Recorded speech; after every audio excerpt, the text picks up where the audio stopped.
Hello दोस्तों, नमस्कार, आदाब, सत श्री अकाल सभी को। जीएस सिन्नूगढ़ में आपका हार्दिक स्वागत और अभिनंदन करता है। आज हम बात करेंगे नई डीलेट को लेकर एक बड़ी अपडेट के में एनसीटी गैजेट से पहले सुप्रीम कोर्ट में रिव्यू याचिका। जैसे कि हम आपको थंबनेल में लगा हुआ है, सुप्रीम कोर्ट में रिट और याचिका दोनों की बड़ी अपडेट है।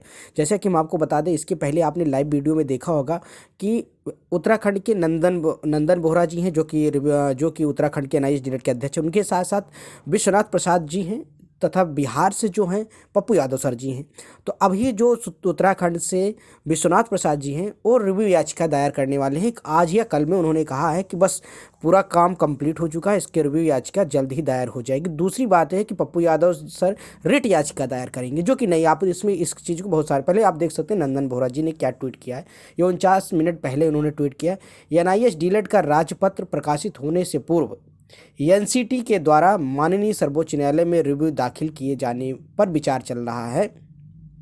सूचना सादर प्रेषित। कहने का मतलब उन्होंने कहा है कि एनआईएस डीलेट में राजपत्र क्योंकि भाई गजट प्रकाशन जरूरी है, बिना गजट प्रकाशन से कोई काम ही नहीं हो पाएगा। हम सुप्रीम कोर्ट से जीतेंगे फिर भी क्या हो जाएगा, उसमें गजट प्रकाशन होना चाहिए। गजट प्रकाशन से पहले माननीय सर्वोच्च न्यायालय में रिव्यू याचिका दाखिल की जाएगी। हम आपको बता दें, जैसा कि अभी कल से आपने देखा होगा सभी चैनलों पर पप्पू के साथ साथ उत्तराखंड के विश्वनाथ प्रसाद जी जो इस लाइव आके अपनी इस सारी चीज़ को अपडेट दे रहे थे। आपने देखा होगा उन्होंने कहा था कि रिव्यू के लिए पूरी कंप्लीट तैयारी हो चुकी, हो सकता है आज या कल में रिव्यू याचिका दाखिल की जाए।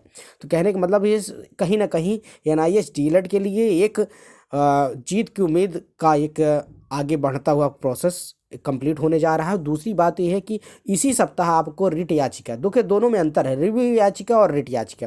रिट याचिका मतलब नई तरह से हम उसकी पूरी सुनवाई कराएंगे, और रिव्यू मतलब होता है जो उत्तराखंड हाई कोर्ट ने जो उत्तराखंड के जजमेंट को इनवैलिड किया गया है या अमान्य किया गया, जिससे हार गए हैं, तो उस चीज़ में रिव्यू याचिका दायर की जा रही है। तो आपने देखा होगा कि दोनों केस एक साथ साथ लगे होंगे, और दोनों केस के एकदम दिग्गज वकील आपने कल भी देखा होगा वीडियो के माध्यम से कि पप्पू यादव सर भी बता रहे थे कि कपिल सिब्बल जी को हायर किया जाएगा और बड़े से बड़े वकील करके हम लोग जीतेंगे, और ज़्यादा से ज़्यादा देखो फंड भी इकट्ठा कर लिया गया है और उत्तराखंड से भी है। इसी तरह कहने का मतलब आप देख सकते हैं कि महत्वपूर्ण इन्फॉर्मेशन, महत्वपूर्ण खबर दूसरी क्या है, एनसीटी में गैजेट से पहले सुप्रीम कोर्ट में रिव्यू याचिका दाखिल। कहने का मतलब आपने देखा होगा यही चीज़ निकल के आ रही। कल उन्होंने ट्वीट भी किया था, ये मैसेज भी था कि एनसीटी में गैजेट से पहले सुप्रीम कोर्ट में रिव्यू याचिका दाखिल करने की तैयारी पूरी। इसी सप्ताह होगी सुप्रीम कोर्ट में रिव्यू याचिका और रिट याचिका दाखिल। बहुत महत्वपूर्ण खबर है एनआईएस डीलेट विद्यार्थियों के लिए। कहीं ना कहीं अब देखिए, जो सुप्रीम कोर्ट में उस समय चीज़ें सुनी नहीं गई, कुछ पक्ष नहीं रखे गए, क्योंकि बात सबसे बड़ी बात है यहाँ एनसीटी का। एनसीटी ने कोई जवाब नहीं दिया।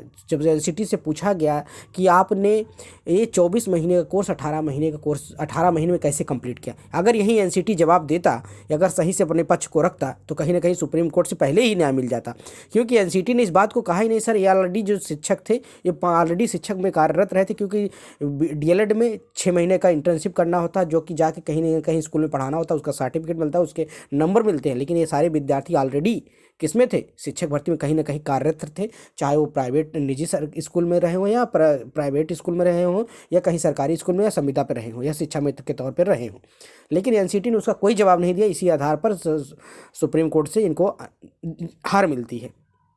अब एनसीटी को ही मेन मुद्दा बनाया गया, मेन पार्टी बना के ये सारी चीज़ें दाखिल की जाएंगी। एनसीटी कहीं ना कहीं जवाब दे, क्योंकि एनसीटी तुरंत अपने आप को साइड कर लेता है और अपने काम पल्ला झाड़ लेता है। तो यही खबर थी। वीडियो पसंद आता तो चैनल को लाइक करें, ज़्यादा से ज़्यादा अपने दोस्तों में शेयर करें। शिक्षक भर्ती पल पल की अपडेट के लिए चैनल को सब्सक्राइब कर लें। मिलते हैं नए वीडियो के साथ। जय हिंद साथियों, नमस्कार, सभी के दिन शुभ हो। Thank you all of you, have a nice day, good day.